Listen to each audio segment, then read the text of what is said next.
그 설계에 대한 이야기를 좀 드릴 텐데요.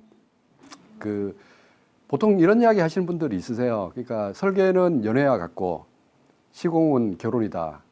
이런 이야기를 하시죠. 현실적인 이제 돈 문제와 관련돼 있으니까 설계 시간이니까 오늘 그렇게 재미있게 재밌는 시간이 되었으면 좋겠습니다. 제가 서울에서 설계사무소 운영하다 보니까 이제 서울의 을지로라든가 그 노년도 학동 이런 데 가면은 이제 조명상이라든가 이런 그 자재상들이 많이 있습니다. 조명가게에 좀 자주 가는 편인데요. 가다 보면은 그런 생각 들 때가 있어요.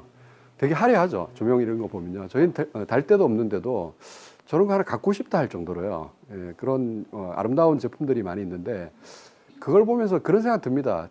집 짓는 건 어쩌면은 인생 최대의 쇼핑은 아닐까. 그런 생각이 들 정도로요. 아주 흥미롭고 재미난 가정 중에 하나라고 생각이 듭니다. 예, 그래서 너무 이렇게 집 짓는 거에 대해서 10년 늙는다, 스트레스 받는다 이런 이야기를 많이 하시지만 설계에서만큼은요, 예, 그런 부분을 머릿속에 좀 지우시고 또한 그 공간에 좀 만족하시는 분들은 다른 부분 좀 못해도요. 이후에 이제 만족도가 집에 대한 만족도가 상당하니까 설계에 대해 좀 더 힘을 좀 많이 주셔가지고 좋은 집 짓게 되기를 바라겠습니다. 제가 시작 전에 잠깐 예쁜 사진 하나 들고 왔는데요. 건축주분이 이제 기본 설계가 끝나고 저한테 카톡으로 해가지고 메시지를 보내준 사진입니다. 이 사진 보면 어떤 생각이 좀 들까요? 그러니까 계단 사진인데 우리 그 기본 설계가 끝나고 나서 우리 집의 계단은 이렇게 좀 했으면 좋겠다라고 저한테 보내준 사진입니다. 한쪽이 고정이 되고 한쪽이 떠 있는 구조를 가지고 건축에서 캔틸레버라고 합니다. 그 아파트 그 발코니 생각하시면 될 거예요 아마.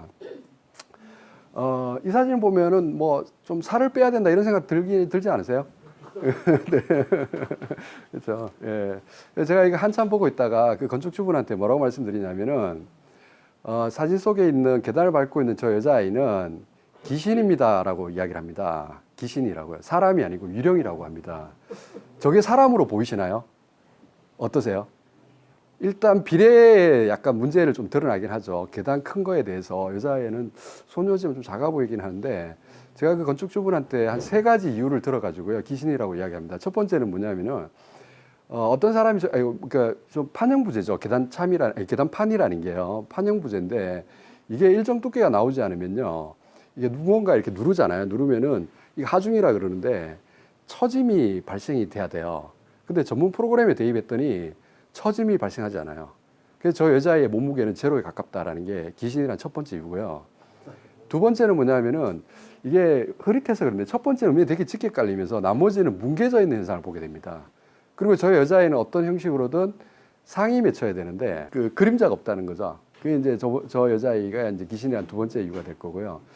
세 번째 이유는 이건 건축주분이 좀 캐치를 하셔야 되는데 계단이라는 건 항상 어디론가 가기 위한 장치이잖아요. 근데 계단참을 통해서 어디론가 가거나 틀어서 간다든가 저기로 그치든가 해야 되는데 여기 약간 맨 끝에 단을 보면은 약간 턱이 좀 보이기도 하고 해서 저 계단은 저기서 그쳐버립니다. 그래서 저 계단은 천국으로 가는 계단입니다라고 이제 하죠. 그래서 이제 기존 이야기를 이제 드렸더니 이제 건축주분이 이제 이해를 하시는 거예요. 예. 제가 왜 이런 말씀을 서두에 던지냐면은 우리는 이와 같이 비현실적이고요.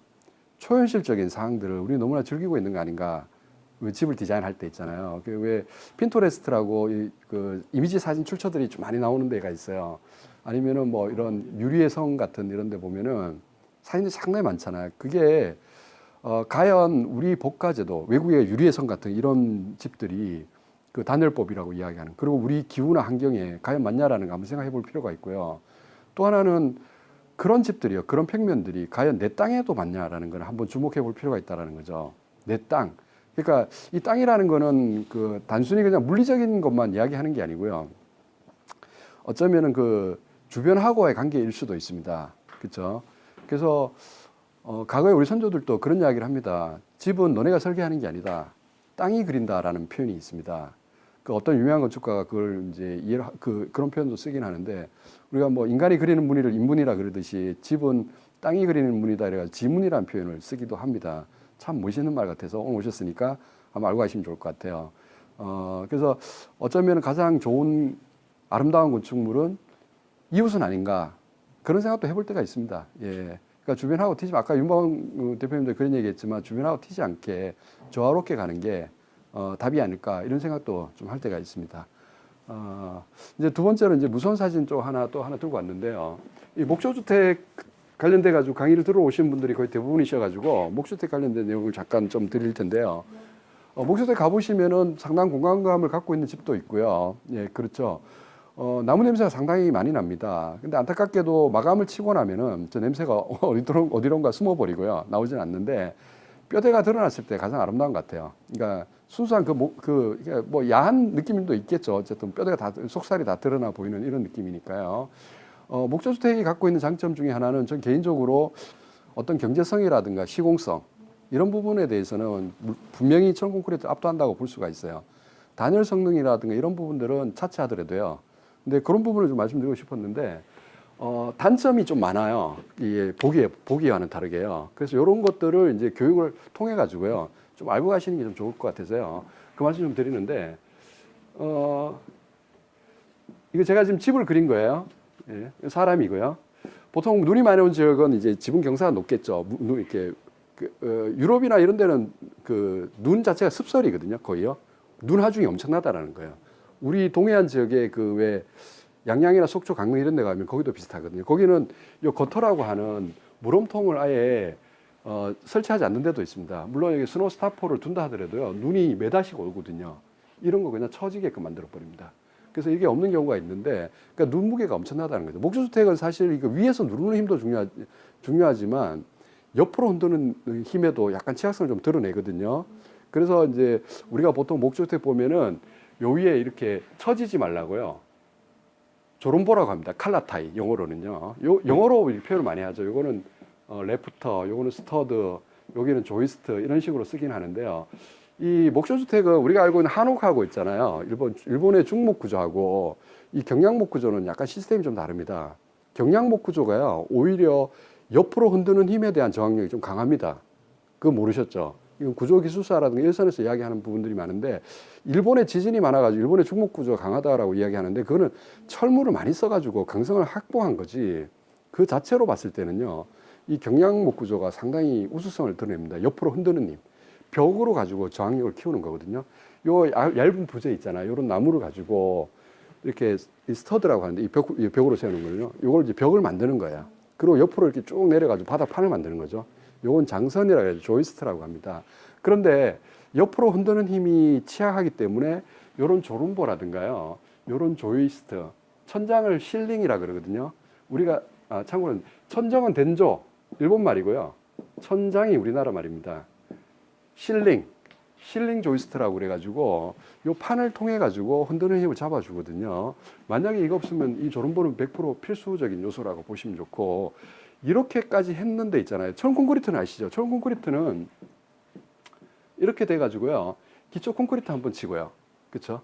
단층 주택이라고 봤을 때 2층이면 한 번 더 치겠지만 이렇게 거푸집을 대가지고요. 콘크리트 보면 끝이잖아요. 그렇죠?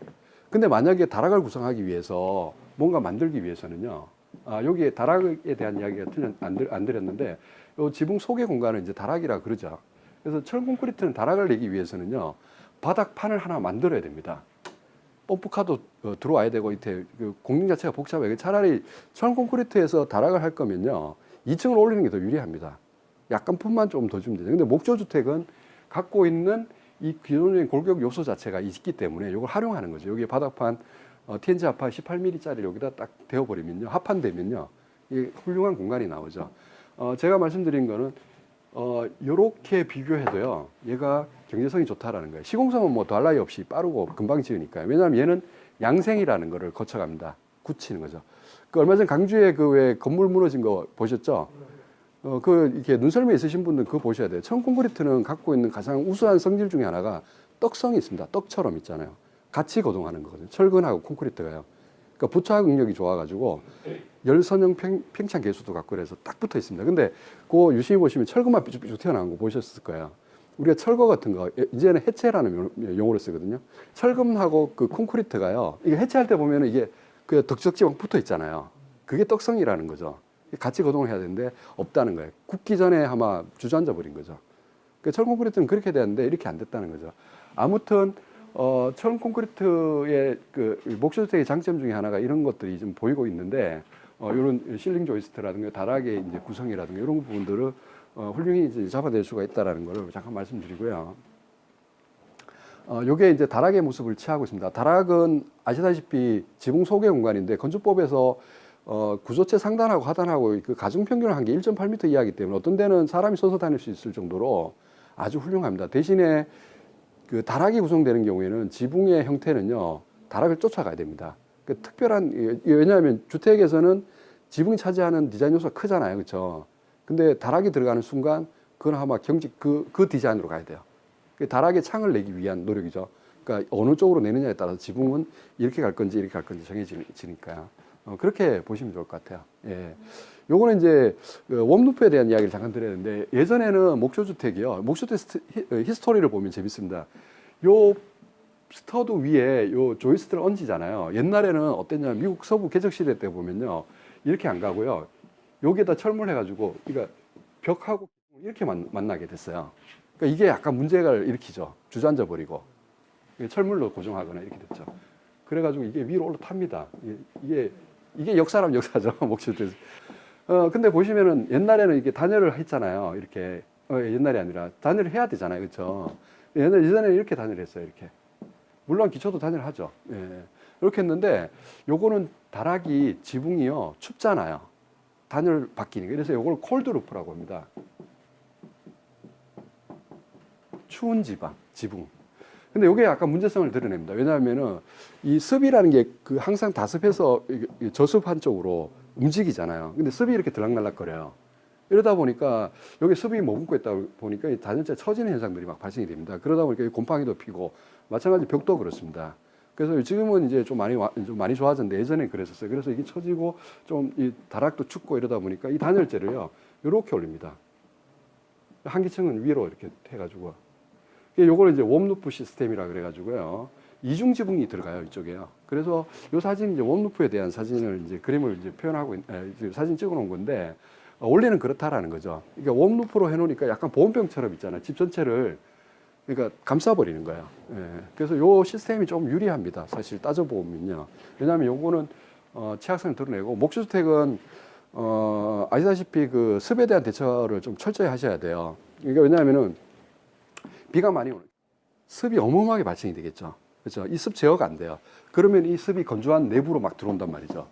이걸 철저히 막으셔야 돼요. 그러니까 여기에는 이제 뭐 일단 방수가 기본이죠. 비가 들어오면 안 되고 투습이 습이 왔다 갔다 그래야 돼요. 이 외부에서는요. 들어온 습이 들어오면요. 뱉어내야 돼요. 그러니까 투습 방수지라 해서 타이백이라든가 이런 것들 많은 제품들이요. 고텍스 기능을 하는 그런 제품들 있잖아요. 등산복. 그 목주택 여기에 들어가고 여기는 어떤 게 들어가냐면 방습. 습이 못 들어가게끔 만든 거죠. 이런 시스템을 좀 원리를 좀 알고 가셔야 돼요. 왜냐하면 이 PP가 너무 커요. 이게 습이 막 들락날락거릴 때 이런 문제들이 많이 생겨가지고 지금은 이제 이런 거에서 좀 자유롭긴 한데 그래도 아직도요 목주택은 여기 자유롭지는 못합니다. 예. 그래서 이런 것들에 대한 이야기들은 좀 더 공부를 좀 많이 해보셔야 될 것 같고요. 그리고 여기 이제 조론보에 대한 거 이렇게 하는 거는 뭐냐 하면은 이게 지붕이 있잖아요. 이렇게 벌어지려고 하는 거. 이게 뒤틀리는 거 이런 걸 잡아주기 위한 거죠. 제가 이제 무서운 사진이라고 지금 방금 말씀드렸는데 이 집의 지붕을 밑에서 사진을 찍어서 지금 이렇게 보여드리는 건데 요거는 석가래 시옷자처럼 생걸 가지고 우리가 석가래라고 합니다. 요거를요 영어로 래프터. 근데 지금 여기 보시면요 아주 불편한 모습이 보입니다. 그러니까 좀 잔인한 모습처럼 보이는 거 제 눈에는 그렇게 보이거든요. 어떤 게 보이나요 지금요? 목소리 때 조금 공부해 보시면 이건 단번에 찾을 수 있는데. 예? 요거는 이제 레프터, 석가래라고 하고요. 이렇게, 요거는 이제 스터드라고 하죠. 네, 어떤 분은 이제 스터드하고 저 석가래가 만나야 된다라고 이야기 하신 분들, 포인트, 지점에서. 근데 이 경량목 구조는요, 위에서 누르는 하중을 판이 받아가지고 밑으로 내리는 시스템입니다. 그래서, 이게 그 라인이 정확히 맞출 필요는 없다라는 뜻입니다. 예. 자, 두 번째 사진입니다. 요 같은 사진인데요. 여기서 한번 찾으셔야 되는데, 예, 그걸 이제 위에서 내려서, 아까 건 밑에서 찍은 거고, 이게 위에서 이제 다시 찍은 거예요. 여기에 문제점이 적나라하게 드러납니다. 뭐가 보이나요? 그러니까 이런 일들이 참 많이 벌어지고 있어가지고요. 안타까운 사진 좀 드렸는데, 이건 제가 설계한 집이었고, 건축주분이 모니터, 예? 석가래가 힘을 예. 전혀 못 받고 있는 느낌. 슬라이딩 되는 느낌이죠. 정확히 보셨어요. 예. 그보다 더 무서운 거는 요 수평 부재가요. 한 장밖에 없잖아요. 이게 정말 무서운 일입니다. 왜냐하면은 이거는 이 집이 상당히 긴 집인데 이게 사실 이게 한 장으로 갈 수가 없어요. 중간에 이음을 해야 되잖아요. 그렇죠? 스터드 사이에서 이음을 하고 있습니다. 이렇게 두 장을 연결할 때. 그렇죠. 이거는 있을 수 없는 일입니다. 무조건 수평 부재는요, 두 장 이상 깔아야 돼요. 도리가 두 장이 되는. 예, 맞습니다. 도리 부분. 예, 이게 두 장이 되는데 한 장으로 가고 있잖아요. 그리고 지금 선생님께서 말씀하신 것처럼 이 석가래가 오는데 여기 못자국이 보입니다. 이 흐려서 그런데 못자국으로 지지를 하고 있습니다. 100% 슬라이드 됩니다. 이거는요. 그래서 요렇게 아까 제가 말씀드린 것처럼 수평 부재 요거 이제 스터드가 이제 서 있는 거고요. 이게 인면으로 보는 거죠. 이제 저기 이 석가래가 이렇게 오는데요. 석가래가 이렇게 탁 받쳐야 되는데 요게 이제 한 장이 두 장이 돼야 된다는 뜻이죠. 그림 이해되시나요? 요렇게 딱 끊어 가지고요. 탁 안착시켜야 돼요. 요거를 오늘 오셨으니까 영어로 그러니까 새 입이다 그래 가지고 버드 마우스라고 합니다. 버드 마우스. 예. 그렇게 딱 안착을 시켜야지만 저기 슬라이드가 안 되겠죠. 예. 아주 기본 중의 기본인데 이걸 하고 있지 않더라는 거죠. 제가 현장을 갔는데 제가 오는 걸 몰랐어요. 건축주분이 요청해 가지고 제가 한번 모니터링 하러 갔었는데 이걸 제가 지적을 했죠. 저렇게 하면 보도 마우스 없다 그러니까. 근데 그분들은 그렇게 이야기해요. 목조주택의 매뉴얼이 어디 있습니까? 라고 이야기를 해버리고 만다 이거죠. 참 무서운 얘기죠. 예. 근데 왜냐하면 도면을 안 봤던 거죠. 지금 이게 도면이 다 있는데도 불구하고 왜 도면을 안 봤냐 하면은 여기 우리나라에서 큰 하우징 회사가 있어요. 하우징 회사는 자체 매뉴얼을 갖고 있습니다. 도면에 따라 의거해가지고 하는 게 아니고요. 본인도 회사 시스템에서. 근데 회사 시스템에 이 보도 마우스가 없었을까요? 이거 일일이 따면 일이 많잖아요. 그쵸? 안 하는 거예요. 왜냐하면은 이 시스템이 어떠냐 하면은 하우징 회사 큰 데다가 이제 계약을 하게 되면은 하도 시스템이에요. 본사 직원이 나가는 게 아니고 하도 소장. 그쵸? 또 밑에 가면 재하도가 이루어진단 말이죠. 상당히 영세하죠. 이 건축 시장 자체가요. 그러다 보니까 이런 일들이 이제 벌어지고 있다는 거죠. 그래서 예. 지금 말씀은 예. 축사님 주신 도면에는 버드 마우스가 있었는데 네. 시공하시는 현장 분들은 저 무시하고 그렇게 한다. 그렇죠. 네. 그 단톡방에 건축주분이 요청해서 단톡방에 저도 들어가 있고 그래가지고 보드 마우스가 없으니까 대처 방안을 대안을 내놓으시라고 얘기했어요. 근데 아무도 거기에 대한 대안을 내놓지 않는 거죠. 왜냐하면 다 뜯어야 되거든요. 이거 뜯는 순간 얘도 온전하지도 않고요. 밑에 다 뜯어야 됩니다. 연세죠. 그 강주구 사건하고 비슷합니다. 결국은요. 이거 하나 뜯어서 될 일이 아니거든요. 아무도 대안을 안 내는. 그럼 설계자로서 대안을 내줘야 되잖아요. 지적만 해서는 될 수는 없으니까. 그럼 설계자로서 푸시해가지고 블로킹부터 해가지고 모조리 다 넣게 하게끔 하는데요. 사실 이렇게 돼야 돼요. 여기 보면은 요 턱주가리 쪽에 여기에 홈을 이렇게 파놓습니다. 여기는 뭐냐 하면은 OSB 합판이라고 있잖아요. 들어보셨나? 합판 가지고 이게 아주 강성을 많이 발휘합니다. 이 OSB 합판이요. 이게 이제 얘네들 16진법이니까 716 해가지고 11.1mm인데 11.1mm 아주 얇은 부재죠.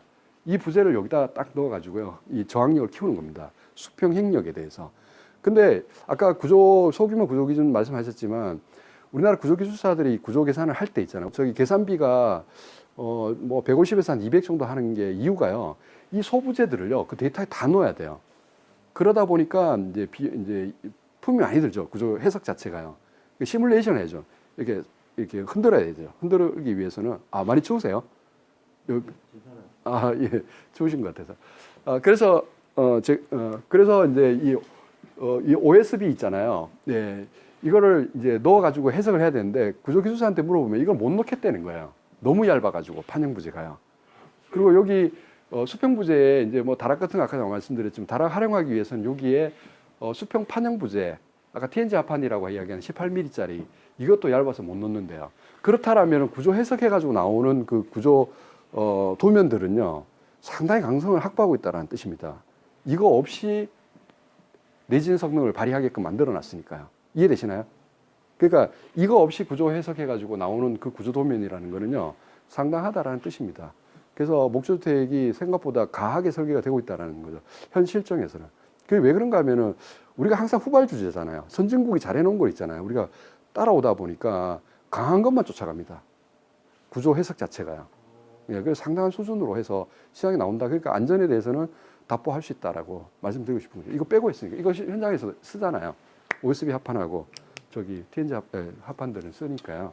그건 참고로 알고 가시면 좋을 것 같고요. 이게 이제 보드 마우스에 대한 이야기인데 석가래 와가지고 이렇게 탁 이렇게 안착시켜야 되는데 사실 이 구조 도면에 이 도면이 다 있습니다. 이렇게 수평 구조 두 장으로 해가지고 있잖아요. 보드 마우스에 대한 이야기하고 그 철물들에 대한 이야기도 쭉 합니다. 왜냐하면은 보통 이쪽에 이제 허리케인 타이라고 혹시 들어보셨나요? 허리케인 예, 바람에서 예, 그쵸. 그러니까 미국에는 이제 바람 불면은 다 날아가잖아요. 이게 목조주택이 사실 지진보다도요 바람이 더 무섭습니다. 흔들림이. 그래서 이 용어에서 알다시피 바람에 대한 이게 타이 철물도 있죠. 허리케인 철물, 용마루 타이, 뭐 홀다운 철물, 뭐 이런 것들이 쭉 들어가게 되는데요. 그 철물들을 이제 많이 쓰셔야 돼요. 그러니까 이런 것들이 있는데도 불구하고 도면 자체를 보지 않았다라는 거죠. 요게 이제 아까 한 장이 있었으면은 이런 허리케인 타이 자체가요 구성 자체가 안 된다고 보시면 좋아요. 그러니까 이 한 장 가지고 이 석가래를 철물로서 지지한다? 그거는 쉽지 않은 이야기죠. 그렇죠? 예. 이 용마루 타이 같은 이 타이는 밑에 가면요 철물들이 많이 있습니다. 한번 시간 내실 때 한번 보시면 좋을 것 같고 이렇게 슬라이드 돼버렸으니까 설계자로서 제안을 내는 거는 제가 화이트보드에서 막 글적이다 보니까 이 받침대는 이제 장대 레일 같이 있잖아요. 쭉 한번 보내서 그걸 좀 했는데 요거 가지고는 안 되죠. 그래서 이 두 장이 없는 거에 대한 거는 얘를 세워서라도요.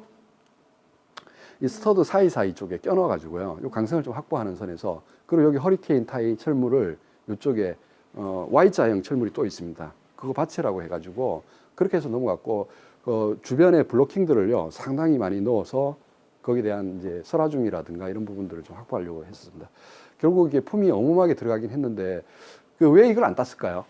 시공하시는 분들이 다 품이잖아요, 그렇죠?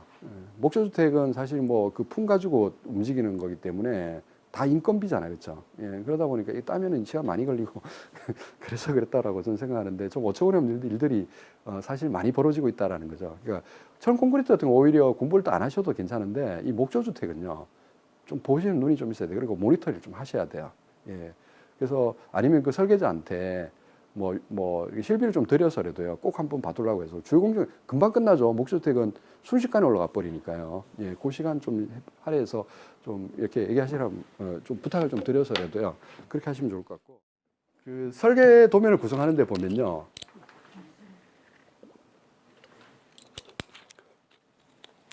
건축 도면만 생각하시는데 건축 안의 뼈대에 대한 구조 부분 그리고 위생 냉난방 한기 같은 설비 도면 들어가야 되고요. 그 전등, 콘센트 같은 전기 도면, 그리고 TV, 인터넷, 뭐 전화 같은 있잖아요. 통신 도면, 그렇죠. 그리고 집에도 그런 게 있습니다. 소방이 있죠. 감지기라든가 소화기를 또 배치하셔야 돼요. 예, 그런 도면. 그리고 인테리어. 사실 인테리어는 건축에서 그렇게 많이 필요에 의해서 움직이는 경우 같고요. 이제 조명이라든가 화려한 인테리어 하시려면은 인테리어도 해야 되고 조경 설계도 있을 수 있고 토목도 있죠. 부대 토목. 예. 이런 여러 가지 도면들을 이제 구성을 하셔가지고 가셔야 되는데 그거 없이 그냥 가시게 되면은 아마 많은 문제점들을 보시게 돼요. 이런 도면의 구성은 왜 필요한가 하면은 이 계약 문건이라 보셔야 돼요. 저게요. 단순히 도면이 아니고요. 저걸 근거로 해가지고 시공사들이 이제 견적을 내잖아요. 그 근거하는 거죠. 그러면 나중에 현장에서 뭐 표현이 그렇지만 죄송하지만 뭐 앓는 소리라든가 뭐 이런 약간 이런 불협화음이 생길 때 그 근거가 되는 거는 결국 이 도면이 근거가 돼야 되는 거죠. 거기서 물량을 뽑았는데 우리가 너무 적게 뽑은 것 같습니다. 사실 따져보니까 적게 뽑았어요. 그러면은 정산해 주는 게 맞습니다. 그렇지 않아요? 말씀은 예. 시공사하고 계약을 할 때 이런 도면이 나오면 이걸 근거로 제시해서 당연히 그렇죠. 그걸 가지고 그 견적가를 뽑으니까요. 근데 만약에 도면이 없으면요, 이미 견적이 나올 수밖에 없죠. 네. 그래서 도면 구성은 저렇게 해야 된다는 거죠. 아까 이제 설비라든 전기라든 통신 같은 거 있잖아요. 그런 것들도 같이 구성해서 가셔야 되는데 제가 지금 뭘 하나 그릴 겁니다. 제가 그리는 거는 아까 방금 열거한 것 중에서 그 많은 것 중에 어떤 거에 해당되는지 한번 맞춰보시면 좋을 것 같아요.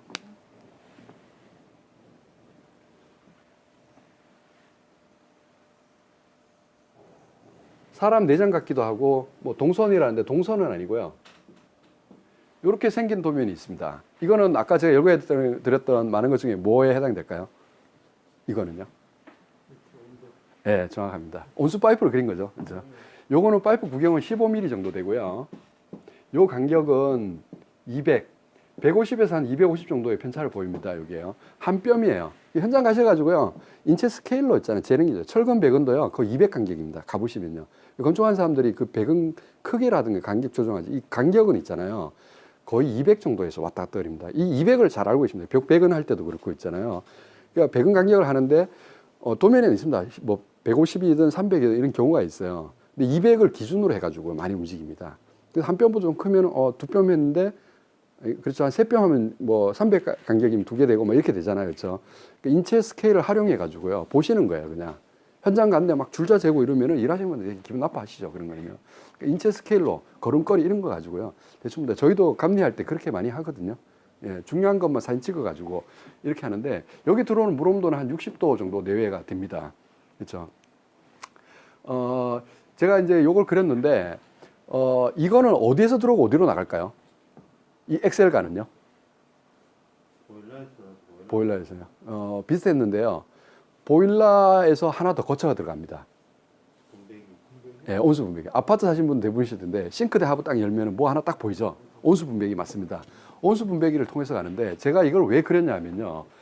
이런 일들이 많이 벌어지고 있어가지고 요거를 이제 한 말씀드리는데 이 좋은 팁으로 하나 좀 가져가시면 좋을 것 같아요. 이 사례는 뭐냐면은 어떤 분이 이제 도면이 다 된 걸 저한테 문의가 들어왔어요. 예. 이 집은 어떻게 생겼냐면 평면인데요. 여기가 안방입니다. 여기가 거실이고 좀 약간 길었던 것 같아요, 집이요. 여기가 주방이고 주방에는 뭐 싱크가 이렇게 있겠죠. 자, 보세요. 이분은 좀 재미있게 뭐냐면은 보일러실이요. 옆구리에 좀 툭 튀어나와 있었어요. 이 당시에요. 그래서 제가 한번 여쭤봅니다. 왜냐하면 보일러실이 여기에 들어갈 공간들이 좀 보였거든요. 보일러실은 왜 저렇게 튀어냈습니까? 라고 여쭤봤더니 몸을 지지기 위해서 이렇게 이야기를 합니다. 몸을 지진다는 거는 이 안방을 데피기 위해서. 그래서 이렇게 보일러실 옆에 뒀다는 거예요. 그래서 제가 도면을 넘기다 보니까 설비 도면이 있었어요. 그런데 온수 분배기가 어디에 위치해 있냐면은 습관적으로요. 여기 와 있습니다. 온수 분배기가. 그러면 어떤 일이 벌어지는지 한번 보세요. 물을 데핀 보일러에서 이 배관이요. 일로 바로 와야 되는데 일로 안 옵니다. 이렇게 가서요. 다시 이렇게 옵니다. 그래서 아까 그렸던 거 있잖아요. 이렇게 하네. 이렇게 좀 비효율적인 일들이 많이 벌어지고 있더라는 거죠. 그렇죠? 이렇게 와야 되는데 60도 일로 갔다 오면 아마 물이 많이 식어버리잖아요. 그렇죠. 네. 찜질방 같은 경우에 간격을 한 15cm씩 막 이렇게 두기도 하는데 따끈따끈하게 하기 위해서 내가 몸치지기 위해서는 간격을 좁히고 그리고 또 하나가 여기 가구 같은 거 있잖아요. 이런 거 도면을 꼭 표현하셔야 돼요. 왜냐하면 쓸데없이 그 배관들이 있잖아요. 일로 막 지나가고 배관 길이 산정할 때 있잖아요. 이 길이가 100m를 가급적 넘지 않았으면 좋겠다는 생각입니다. 제가 설계를 하다 보니까 이 전체 길이가요. 그러니까 왜냐하면 여기 방이 있고 뭐 이러면 다 데피면은 좋긴 하겠지만 배관 길이가 긴다라는 거는 열이 하면 그만큼 빠진다라는 뜻이잖아요. 그렇죠. 그래서 이 구경을 온수 분배기의 구경을 여러 개를 해설해도 있잖아요. 그래서 이제 이렇게 조링을 좀 이렇게 여러 개 나눠서 하시는 게 좋다라는 뜻입니다. 예, 그래야지만 좀 이렇게 효율적으로 좀 따뜻하게 해서 이제 가실 수 있다라는 뜻이죠. 예. 이게 하나의 팁으로 오늘 가져가시면 좋을 것 같아요. 예.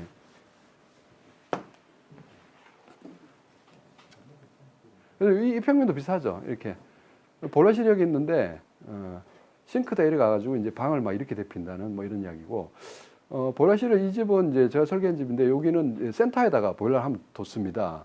이게 가장 이상적이고 효율적이에요. 그리고 그 온수 분배기 이렇게 싱크 다 열어보시면은 거기 분배기 앞에 물통 같은 게 하나 달린 집들이 있을 거예요. 그건 뭐냐면은 실별 제어, 각 실별로 제한, 컨트롤 할 수 있는 제어를 하기 위한 거죠. 통신선들이 거기 다 깔려 있어야 돼요. 만약 설계를 하실 때, 집을 디자인하실 때, 실별 제어를 하겠다라고 설계자한테 이야기를 해야지만 그게 반영이 되고 그렇게 해야 됩니다. 통신선이 깔려야 되거든요. 실별 제어. 그러니까 집에서 이렇게 누르면은 온도 제어도 하고, 예, 옛날에 밸브 잠그고 그랬잖아요. 예, 그렇게 안 하고 이제 제어를 하죠.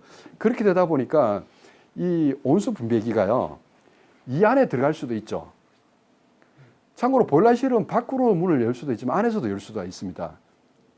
보일러실 안에 가스가요, 안으로 들어오진 않아요. 이제는 FF 방식이라 해가지고 가스가요, 절대 안으로 못 들어옵니다. 그러면 실내에서 있잖아요. 문을 열고 들어갈 수 있잖아요. 그러면 여기서 헷갈리는 게 문제가 생겨요. 바깥에서 문을 여는 게 좋을까요? 안에서 문을 여는 게 좋을까요? 또 하나가 온수 분배기가 보일러실 내부에 있는 게 좋을까요? 밖에 있는 게 좋을까요? 이런 여러 가지 일들이 벌어집니다. 있죠? 이거 지금 단순하게 지금 설비에 대한 이야기만 하고 있지만 건축에는 아주 어마어마한 일들이 지금 벌어지고 있어요. 지금 단순히 지금 설비만 이야기를 하고 있어요. 이 보세요. 여기에 바깥에 문을 열었는데 추울 때 나가려면은 이 뒤로 나가가지고 이렇게 들어와야 된단 말이죠. 내부에서 하면은 창고의 기능까지 겸할 수 있잖아요. 근데 소음에 대한 건 피해갈 수 없어요. 보일러실의 소음. 그렇죠?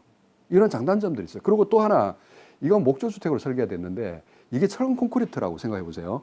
그러면 온수 분배기가 이 안에 있어요. 이 분배기에서 있잖아요.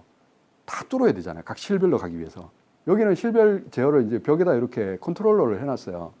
여기 하나, 둘, 셋, 넷, 다섯, 여섯. 이 보면 도면 보시면 피치 간격 다 나옵니다. 230에 68m 뭐 이렇게 해가지고 다 나오죠, 맞죠? 이게 도면에 다 표현이 돼 있어요, 이게요. 그 설비 구성 자체가요. 그래서 여기 가구가 표현 안 돼 있으면은 어문대 막 이렇게 막 돌아가겠죠, 맞죠? 그래서 가구는 픽스 시켜놓는 게 좋다라는 뜻입니다. 쓸데없이 그쪽으로 배관이 갈 이유가 없으니까. 그 배관 길이 산정할 때도 그렇고, 맞죠? 근데 만약에 이 온수 분배기 여기는 여기다 뒀는데 목조주택이라 그랬잖아요. 그러면 여기에 보면 아주 복잡하거든요, 배관이. 근데 철근 콘크리트 같으면 그거 다 뚫어야 되잖아요. 그렇죠? 건물 다 지어놨는데 밑둥을 다 갉아먹어요. 그러니까 뭐 파먹은 듯이, 집 파먹은 듯이 되게 보기 싫죠, 그렇게요. 그래서 제 생각은 어떤 거냐면은 그러니까 철근 콘크리트는요, 온수 분배기를요, 그러니까 보일러실 근처에 뭐 그 집의 한가운데 쪽에다 두는 게 맞는 것 같고요. 목조주택은 상관없을 것 같아요. 이렇게 뚫는 거에 대해서는. 예, 그래서 공간이 보이지 않는다라면 온수 분배기 안에다 집어넣는다는 뜻입니다. 예. 경량철골도 밑에 그 철근 구조니까요. 목조주택하고 또 똑같은 양상이죠. 단열재만 깨면 되니까. 예, 그렇죠. 그렇게 보시면 좋을 것 같아요. 요거는 20평대 아파트의 전형적인 사구형. 여기서 항구라는 게 들어갔다 나오는 거 항구라 그러고요. 보통 제가 해보니까 6구 이상 잘 안 넘어가요. 예. 2층은 2층 별도 분배기를 또 만들어야 돼요. 3층 주택인 경우에는 제 생각은 보일러실이 2층에 두는 게 좀 더 유리할 수도 있어요. 그러니까 보일러실이 기름이냐 가스냐에 따라서 보일러실 규모가 좀 틀리잖아요. 기름 보일러 같은 경우는 그 기름통이 안에 들어가야 되니까 보일러실이 좀 커야 되고, 가스 같은 경우에는 뭐 도시가스든 아니면 LP 가스든 해가지고 이제 분배통 큰 거라든 그거는 이제 보일러만 들어가면 되니까. 근데 요즘 보일러실에 열외수 환기 장치도 들어가고 이러잖아요. 그러다 보니까 규모가 조금 이제 커졌어요, 예전에 비하면. 예. 무슨 환기 장치요? 예, 열해수 환기 장치. 예. 요즘 현대건축은 너무나 기밀하고 밀폐돼 있잖아요. 그래서 실내 공기의 질을 우리가 이야기하지 않을 수가 없습니다. 아파트 300세대 넘어가는 경우에 다 달려 있습니다. 천장에 보면은 뭔가 이렇게 바람 나오고 나가고, 예, 그 카트리지 같은 큰 거는 어디 다용도실이나 이런 데 찾아보시면은 있습니다. 외기에 들어오는데 이 이게 바람이 나갈 때 열 소자로 열은 묶어 두고요. 그러니까 외부에 외기 찬 바람이 들어올 때는 여기 따뜻한 그 열 소자를 통해서 들어오기 때문에 미지근한 바람이 들어오게끔. 찬 바람이 들어오면은 가뜩이나 데운 방 안에 열이 다 뺏기잖아요. 그래서 열회수. 예, 저 뒤에 보시죠. 뒤에 저기 보이는 게 저기 열회수 환기 장치의 모습입니다. 예, 저 뒤에 구멍 뻥뻥 뚫려 있는 거 있잖아요. 저거를 천장이든 보일러 천장이든 아니면 그렇게 이렇게 설치를 해서 요즘 그렇게 많이